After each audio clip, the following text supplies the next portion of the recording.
Okay, I have 6:30 PM. I will call the Deer Grove EMS Commission meeting to order. The agenda was properly posted. We have a quorum. Mandy, we have every commissioners here and Chief Lang. And I guess we'll start off with, Along with Faith Shook from Town of Pleasant Springs and Randy Belkey from Town of Deerfield. so number 2, public appearances, public's opportunity to speak to the commission about any item on or not on the agenda. Is there anybody? Andy's the only one online. Anybody here would like to speak? No. Okay. Number 3, approval of minutes from previous meeting. I would move approval with a change to the location of the meeting. It was at the Deerfield Village Hall. It's okay. I have drawn the key for the date from it. Deerfield Village Hall. I will second that motion with those corrections. We have a motion and a second. Further discussion? Hearing none, those in favor? Aye. Opposed? Abstained, motion carries. Moving on, item 4, discuss and consider approval of December financial reports. I'll make the motion to approve. We have a motion to approve. Second. We have a second. Further discussion? Those in favor? Aye. Opposed? Abstained, motion carries. Item 5, discuss and consider approval of bills for budgeted and approved expenses.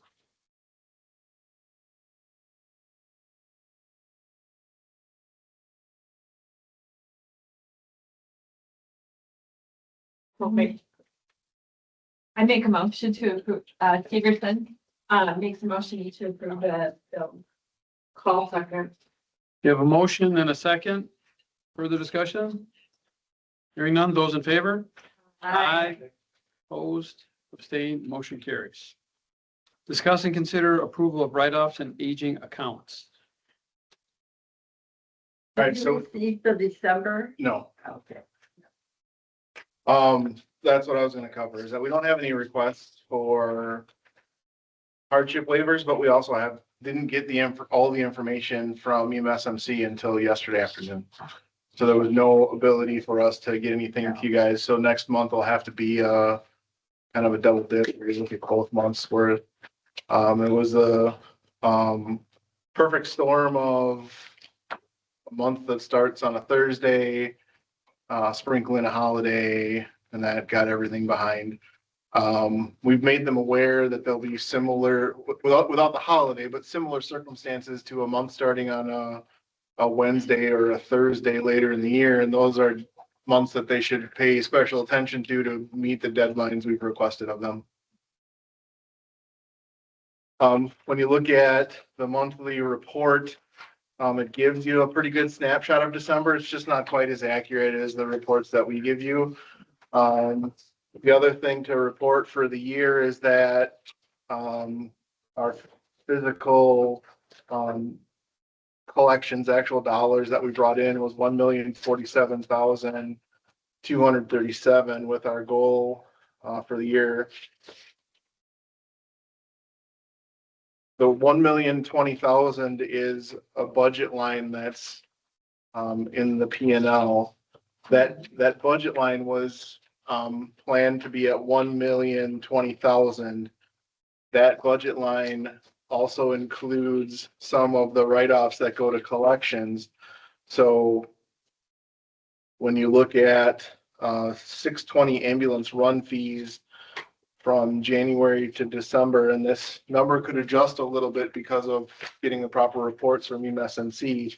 But on the profit and loss statement, that is 1.188 million. Our physical dollars that we collected was about 1,050,000. So we will meet our numbers in both terms, the theoretical term of revenue and the actual revenue. So the difference between the 1,050,000 and what's reported at 1,188, that is comprised of? 1,188 is our actual revenue that we bring in plus overdue run fees 885. Those are collected overdue run fees. Those are run fees that have gone from the normal billing process into the collections process. Correct. So we could still be getting money from them. We haven't necessarily yet, but there's potential there. Yes. Okay, gotcha.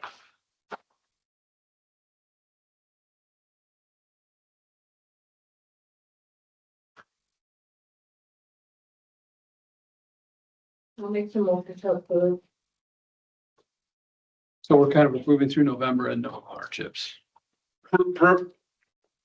Is that approving what was presented, I guess, is the best. way Okay, to put it. there you go. Okay, we have a motion. Cause you'll have December's and January's in February. Williams will second. We have a motion, a second. Further discussion? Hearing none, those in favor? Aye.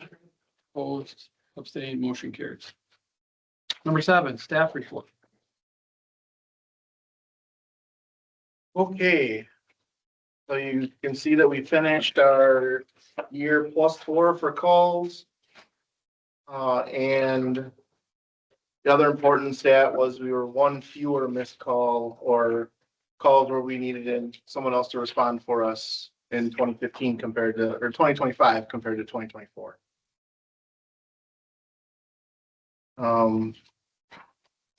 The month has turned over and well, as you can tell, December was relatively busy, not quite as busy as 2024. But it has stayed similarly busy into 2026 so far. This report will look a little bit different for 2026. In that I think the annual call volume infographic and the one next to it with the unit hour utilization and such, those are going to change a little bit. We effectively report to you annual call volume. If you look at annual calls by municipality, we kind of have a total there. You can get a feel for it in that infographic. So we'll get rid of that one. Peter had asked for calls run by Medic 80 and Medic 78, which is I don't know that it exactly tells the story that Peter would like, but it's a story. So we'll replace that with those. And just as a piece of information, seeing if I can. So you said you're gonna remove something? I guess Yeah, the blue annual call volume slider, unit hour utilization will go to 1 statistic. It's technically not 2. So we'll give it by the month and by the year, but it doesn't need quite as much space. Okay. And we'll figure out somewhere else to go with mutual aid, but there was a desire to get a representation of what each ambulance is running for calls, so we'll do that. And the one observation I've made for the year so far is if you would have asked me last year how the call allocation goes between Medic 78 and Medic 80, generally it's like a 3-to-1 ratio where 78 would run 3 calls and 80 would run 1. For the year so far this year, it's been more like a 2-to-1 ratio. So it's shifted a little bit where not only has Medic 80 picked up more calls, but there's been more calls in Deerfield for the year thus far. As we look at things that are happening around us, we knew that LifeStart EMS was going to take over for Sun Prairie and Marshall, and we are anxious to see how that might affect us. So far for the year, we've gotten 3 calls out of the Marshall area that we wouldn't have gotten last year. One of them was we got dispatched and got canceled right away. Another one, LifeStar was on a structure fire, and the other one was a car crash with more than 1 patient. So it's not anything that I think peaks up and causes alarm quite yet, but still keeping an eye on it.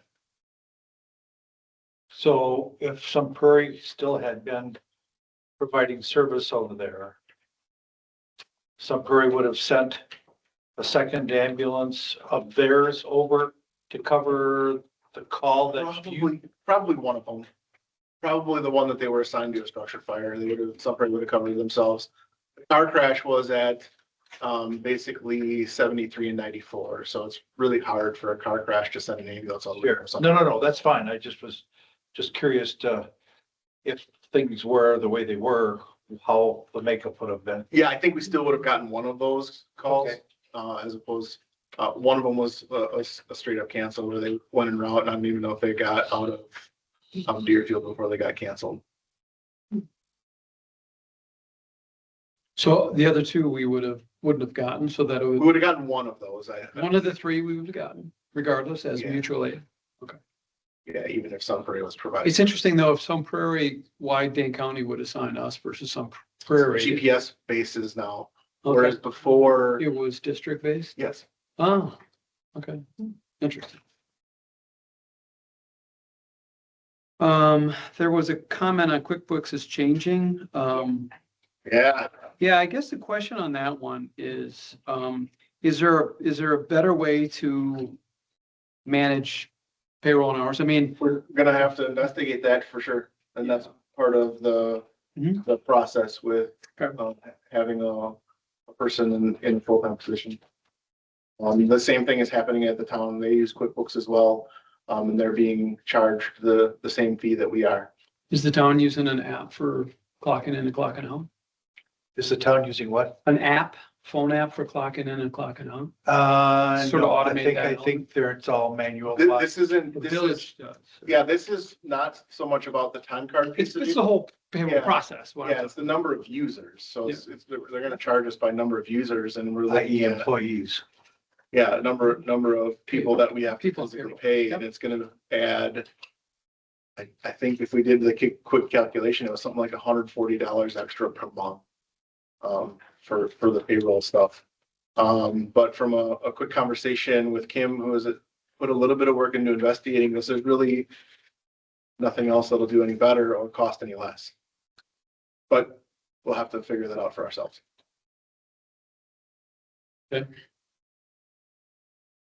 $100 more per month is what it's gonna cost you. 140. 140. Yeah, they have different layers of, you get charged a certain amount for like 1 to 15 users, 15 to 30 is another amount, 30 to 50 is another amount, so on and so forth.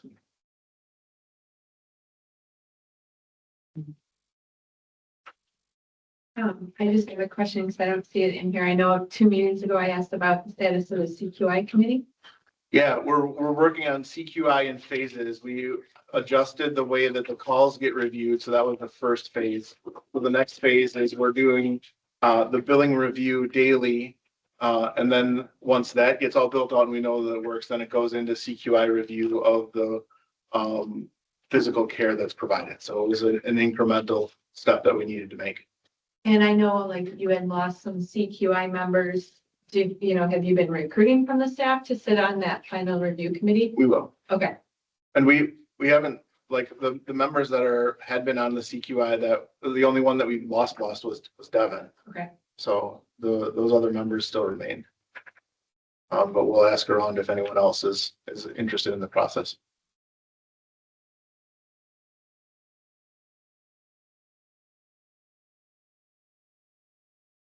Anything else? Questions? Highlights? Year-to-date partner, fire department usage, EMS calls. Mhm.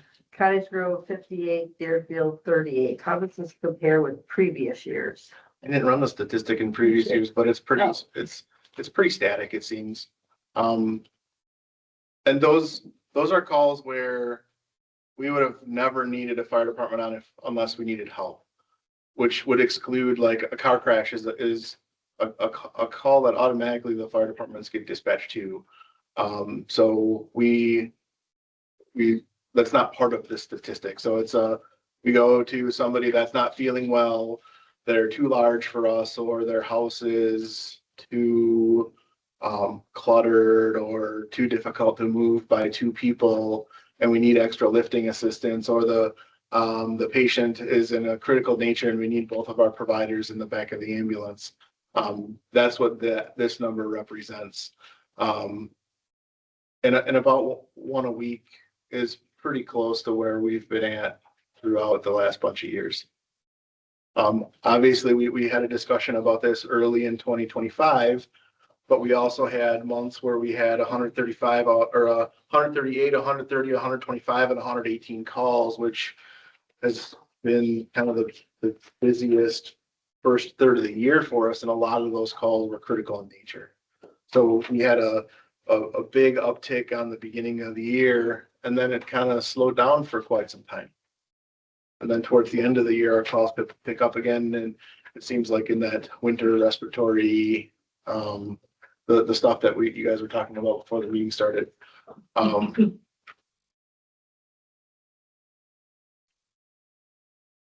Thank you.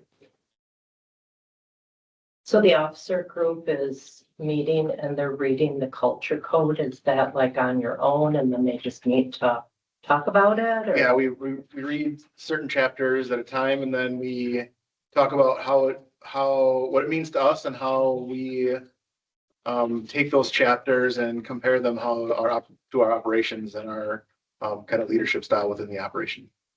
We did similar with It's Your Ship and the next book in that series. Get Your Ship Together, or whatever it's called.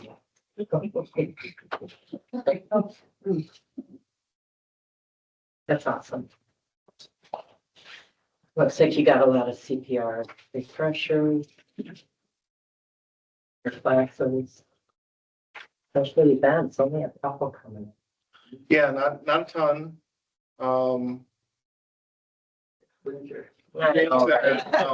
CPR, we'll be doing Deerfield Fire Department in February, so that'll be a couple big class nights for their training.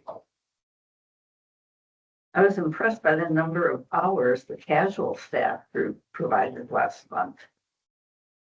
Wow. Yeah, thank you for them though, to help cover. So To balance the vacation time hours that we utilized, which is good. Good. It's good that you all were able to work that out. Holidays are tough.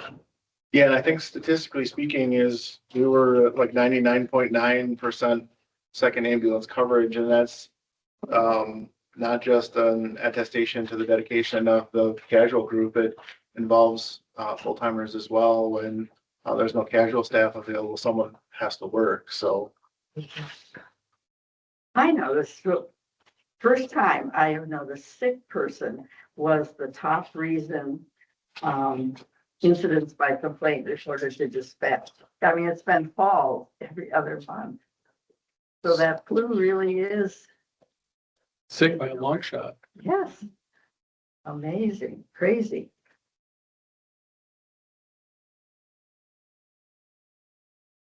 Okay.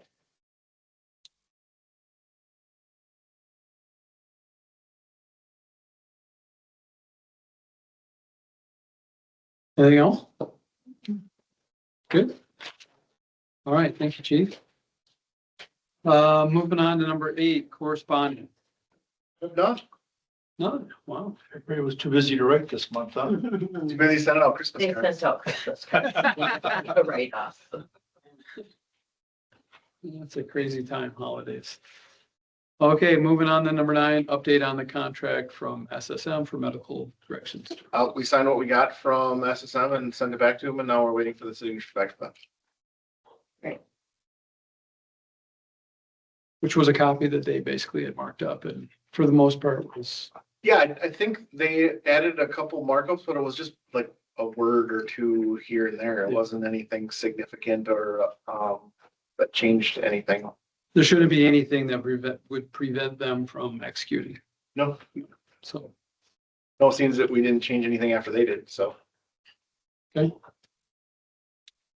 okay, number 10 and 11.